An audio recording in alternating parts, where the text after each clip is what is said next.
Welcome to Audit Discussion Podcast of Edu91 by Neeraj Arora. For CA Intermediate classes and test series, visit www.edu91.org or download Edu91 app from Play Store and App Store.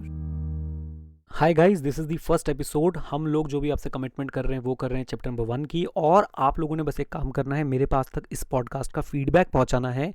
क्या मैं इसमें improve करूं, क्या मैं इसकी चीज़ें अंदर add करूं, क्या चीज़ें मैं इसमें से डिलीट करूं, उसी के हिसाब से जो है आपके आने वाले पॉडकास्ट बनेंगे। और ओवरऑल आपका ये पॉडकास्टिंग एक्सपीरियंस कैसा है मुझे ये भी बताइएगा। पॉडकास्ट शुरू करने के पीछे का सिर्फ एक ही सोच है, वो ये कि यूट्यूब पर बहुत सारी अनवांटेड एड्स और अनवांटेड आपको जो है चीज़ें देखने को मिल जाती हैं, जो फिर आपको जो है पढ़ाई में आपके लिए एक तरह से एक डिफ़िकल्टी पैदा कर देती है। लेकिन पॉडकास्ट में ऐसा कुछ भी नहीं होने वाला है। तो बस जल्दी से शुरू कर दीजिए पॉडकास्ट और सुनिए ये हमारी पहली क्लिप पॉडकास्ट की चैप्टर 1 की। All the best. चलो जी, चैप्टर नंबर 1 की हम लोग बातचीत करना जो है वो शुरू करते हैं। चैप्टर नंबर 1 में सबसे पहले आती है डेफिनेशन ऑफ ऑडिटिंग। मैं आपको बताऊंगा कि ऑडिटिंग की इस डेफिनेशन से एक क्वेश्चन जो है वो एग्जामिनर का फेवरेट है, और वो ये है कि ऑडिट क्या प्रॉफिट ओरिएंटेड एंटिटीज़ को ही कराना होता है। इसका आंसर है नो। ऑडिट चाहे प्रॉफिट ओरिएंटेड हो या ना हो, इर्रिस्पेक्टिव ऑफ इट्स साइज और लीगल फॉर्म, किसी भी एंटिटी को जो है वो कराना पड़ सकता है। डेफिनेशन के बाद हमने बहुत सारी चीज़ें डिस्कस करी थी कि फाइनेंशियल रिपोर्टिंग फ्रेमवर्क क्या होता है, एप्लीकेबल फाइनेंशियल रिपोर्टिंग फ्रेमवर्क क्या होता है, फाइनेंशियल स्टेटमेंट के कंपोनेंट क्या है, और इंडिपेंडेंस पे थोड़ी सी चर्चा थी। खैर, अब मुझे जाना है ओवरऑल ऑब्जेक्टिव्स ऑफ ऑडिटर पे, जो कि एक बहुत इंपॉर्टेंट कॉन्सेप्ट है।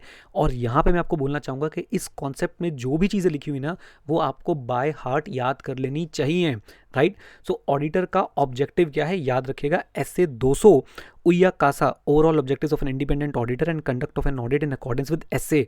एक बार रिपीट करेंगे इसको, एसए 200 उया कासा, overall objective of an independent auditor and conduct of an audit in accordance with SAs. इसके अकॉर्डिंगली अगर मैं ऑडिटर के ऑब्जेक्टिव की बात करता हूं तो ऑडिटर का ऑब्जेक्टिव होता है to obtain reasonable assurance about whether financial statement as a whole are free from material misstatement whether due to fraud or error। याद रखिएगा, reasonable assurance that financial statement are free from material misstatement whether due to fraud और error. ये हमें पता लगाना है, auditor को reasonable assurance obtain करनी है इस चीज को लेके। मैं एक बार फिर बोलना चाहूंगा, रीजनेबल एश्योरेंस ऑब्टेन करेगा auditor whether financial statement as a whole are free from material misstatement whether due to fraud और एरर। यहाँ पे गाइस ध्यान रखिएगा, इसका जो सेकंड पार्ट है वो ये बोलता है कि भाई whether financial statement are prepared in all material respect in accordance with applicable financial reporting framework. तो ये दो ऑब्जेक्टिव ऑडिटर के आपको हमेशा याद रखने हैं। नंबर 1, क्या financial statement as a whole free है मटेरियल मिसस्टेटमेंट से whether due to fraud and error, इसको लेकर रीजनेबल एश्योरेंस लेनी है। नंबर 2, क्या फाइनेंशियल स्टेटमेंट जो है वो हर मटेरियल रिस्पेक्ट में बने हैं इन accordance with the applicable financial reporting framework.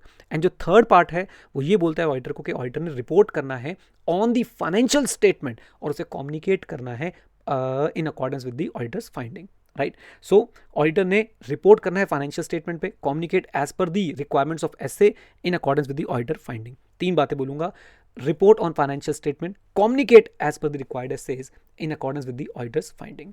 यहाँ पे एक कॉन्सेप्ट जो है बहुत इंपॉर्टेंस रखता है, वो है रीजनेबल एश्योरेंस। रीजनेबल एश्योरेंस का मतलब क्या होता है, high but not absolute level of assurance. True false आपसे पूछा जा सकता है कि भाई reasonable assurance is an absolute level of assurance, तो आप बोलेंगे false। reasonable assurance is not an absolute level of assurance, it is high but not absolute level of assurance। कुछ वर्ड्स यहाँ पे आपको और अच्छी तरह समझने चाहिए। इसमें पहला वर्ड आता है मिसस्टेटमेंट। मिसस्टेटमेंट ऑल्दो ऐसे 450 में आता है, लेकिन हमें यहाँ पे समझना बहुत ज़्यादा ज़रूरी है। मिसस्टेटमेंट क्या होती है, डिफरेंस, फर्क, difference between what ACPD of the reported item and ACPD required as per applicable financial reporting framework. तो डिफरेंस है, ACPD के बीच में डिफरेंस है, जो हुआ और जो होना चाहिए था उसके बीच में डिफरेंस है। अगर मैं बात करता हूं ACPD जो हुआ यानी कि amount classification presentation disclosure, and ACPD जो होना चाहिए था, अगर इन दोनों के बीच में डिफरेंस आ जाए तो हम उसे बोलेंगे क्या, मिसस्टेटमेंट। मैं एक बार फिर से रिपीट कर देता हूं, मिसस्टेटमेंट बोले तो difference between amount classification presentation disclosure जो हुआ and amount classification presentation disclosure जो होना चाहिए था इन accordance with the applicable financial reporting framework. Misstatement याद रखिएगा, एरर से भी हो सकता है और फ्रॉड से भी हो सकता है। फिर से बोलता हूं, मिसस्टेटमेंट बिकॉज ऑफ एरर भी हो सकता है, बिकॉज ऑफ फ्रॉड भी हो सकता है। अब जो मिसस्टेटमेंट बिकॉज ऑफ फ्रॉड है उन्हें ढूंढ पाना थोड़ा सा ज़्यादा मुश्किल होता है।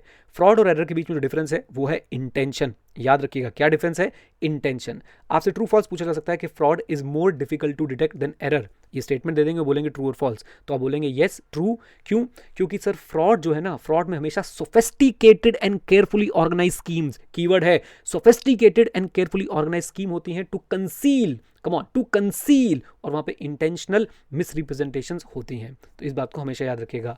एक और ट्रू फॉल्स आपसे पूछा जा सकता है, the risk of not detecting a material misstatement from fraud is higher than not detecting one resulting from error. तो भाई ऑब्वियस सी बात है, अगर फ्रॉड की वजह से मिसस्टेटमेंट है तो उसे डिटेक्ट ना कर पाने का रिस्क जो है वो ज़्यादा है। आंसर इज ट्रू, यस वो ज़्यादा है। इसी के साथ साथ एक वर्ड और आएगा, उसका नाम है क्या, मटीरियल। मटीरियल क्या होता है याद रखिएगा, कोई भी मिसस्टेटमेंट या कोई भी ऐसा ओमिशन हम उसे मटीरियल मानेंगे जब वो इंडिविजुअली या इन एग्रीगेट इन्फ्लुएंस कर सकता है economic decision of the user taken on the basis of the financial statement. हम किसी भी आइटम को मटेरियल तब मानते हैं जब वो या इंडिविजुअली या फिर इन एग्रीगेट, ये वर्ड हम लोग ऐसे 320 में और डिटेल में समझेंगे, जब वो इंडिविजुअली या इन एग्रीगेट इन्फ्लुएंस कर सकता है, किसको इन्फ्लुएंस कर सकता है, economic decision of the user taken on the basis of the financial statement. Okay, तो ये था हमारा एक पहला छोटा सा पॉडकास्ट। आपको ये पॉडकास्ट कैसा लगा आप लोग मुझे इसका जरूर फीडबैक दीजिएगा। इसी के बेसिस पे हम लोग जो है आगे वाले पॉडकास्ट बनाएंगे ताकि आप लोगों तक जो है ये सारी चीज़ें अच्छे से पहुंचते रहें। All the very best guys, God bless you. और हाँ, सीखते रहें, क्योंकि सीखना बंद तो जीतना बंद।